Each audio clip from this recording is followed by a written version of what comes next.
Well, we have a couple dry, sunny days today and tomorrow for 99% of us, and then some spotty storms along with the heat this weekend, with cooler weather on the way next week.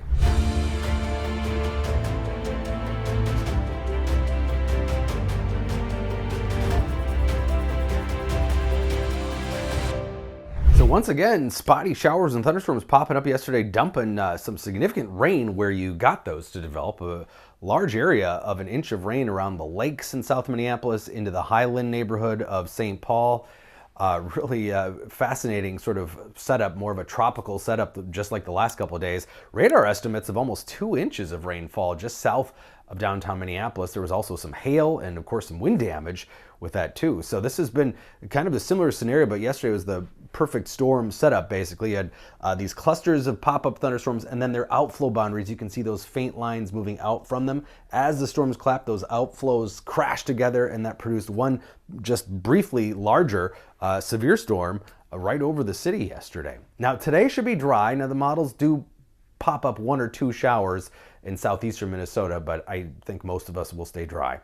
Hazy skies though across the state, especially northern Minnesota. The smoke coming from Canadian wildfires on those upper level winds. We've got a moderate air quality forecast for today statewide.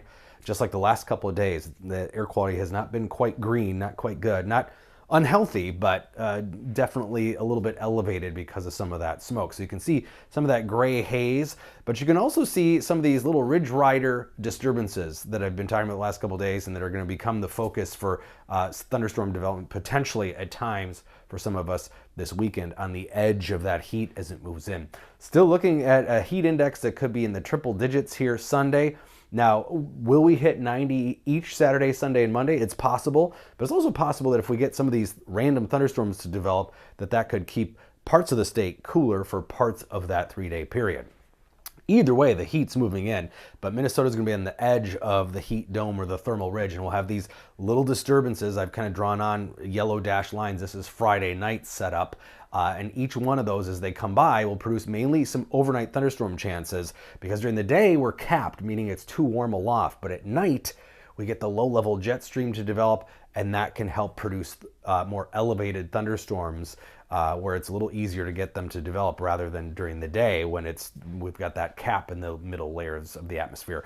So Friday night, that low-level jet stream, winds coming from the Gulf of Mexico up into Minnesota, about 4,000 feet above the ground, won't be particularly strong, but strong enough. And we can measure that with something we call warm advection. It just means where's the warm humid air moving into? And we get kind of a maximum here in the eastern Dakotas, northwestern Minnesota, Friday night into early Saturday. So somewhere in this area is where thunderstorms could pop up in the late night hours and then fizzle out slowly during the morning. Now the NAM model, North American model, most aggressive, keeping a line of storms going through the middle of the day Saturday.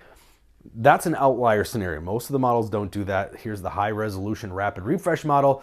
Does nothing for Minnesota. Keeps most of that well to the north and west of the state. And the European model is kind of in between those two scenarios with some early morning thunder possible, but then we clear out during the day.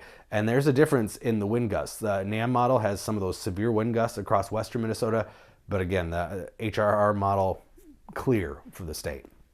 But to kind of cover the bases, Storm Prediction Center already has a slight risk, level 2 out of 5, of severe storms from North Dakota through Minnesota. And we're going to be on the edge of that heat dome, the eastern edge, which means thunderstorms are possible Sunday into Sunday night.